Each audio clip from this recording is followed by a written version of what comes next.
La lutte contre les effets néfastes du changement climatique est l'affaire de tous. À travers le monde, des initiatives se multiplient, comme qui dirait les actions locales, effets globaux.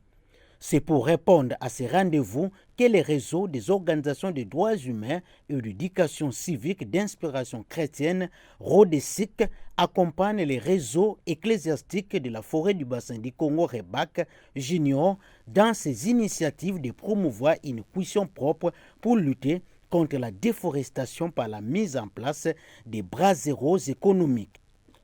D'où le lancement officiel ce mardi 11 février 2025 du programme environnemental afin de participer à la lutte contre les effets pervers du changement climatique. Père Robert Minani, président du conseil d'administration du RODESIC, précise. Le programme environnemental que nous venons de lancer, c'est un programme pour jeunes tout d'abord, qui consiste à accompagner un groupe de jeunes dans un quartier bien précis de Kinshasa, dans Ndjili, quartier 4 et Kimbanseke, pour la fabrication de ce que nous appelons de Mbaboula écologique et économique. Écologique parce que ça aide à réduire la déforestation par l'utilisation réduite de la braise. Économique parce que ça permet aux jeunes d'avoir de l'emploi en vendant les produits qu'ils produisent. Et donc c'est ça un tout petit peu notre objectif et ça l'objectif un peu de la présentation. Nous avons choisi la commune de Ndjili parce que le groupe de Renato, qui est un groupe du RODESIC, a sa base là-bas.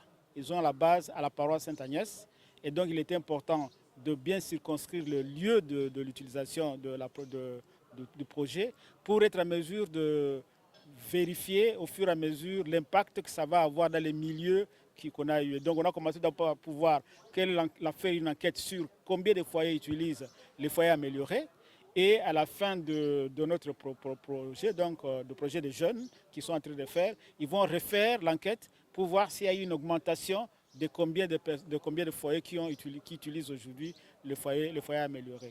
Et pour nous, c'est très important de faire la promotion des foyers améliorés parce qu'il répond à un certain nombre de besoins, dont entre autres les questions environnementales, mais aussi, surtout, les questions de santé. Les gens ne se rendent pas compte souvent que quand on fait la cuisine dans un environnement sans beaucoup d'aération, on laisse la fumée avoir accès aux enfants, c'est toxique, c'est du poison pour les enfants. Et donc nous espérons qu'en réduisant cela, nous faisons un travail aussi de santé publique. Les bras zéro économiques et écologiques, une initiative louable sur les plans tant économique, environnemental, social et sanitaire. Économiquement, il contribue à épargner les économies des ménages.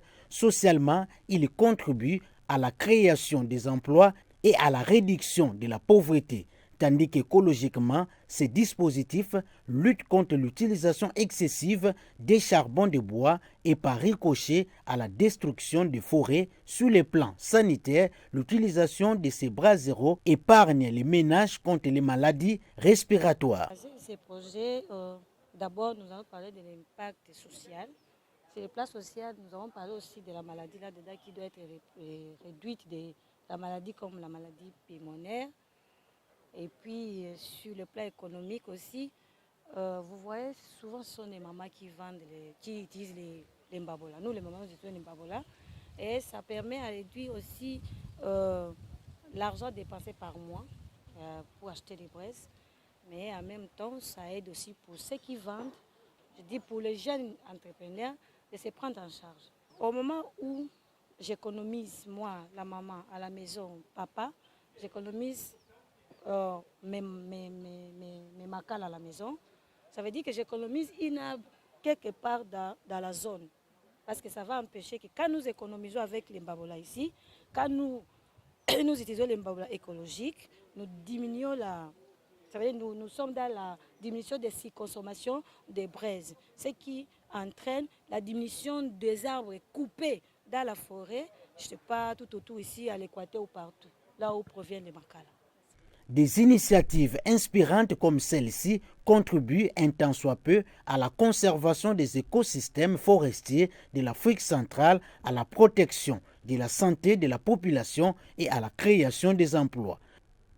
Les réseaux ecclésiastiques de la forêt du bassin du Congo, REBAC, et les réseaux des organisations des droits humains et d'éducation civique d'inspiration chrétienne, RODESIC, font un mariage des raisons pour lutter contre les effets néfastes des changements climatiques qui mettent à mal les économies de tous les pays du monde.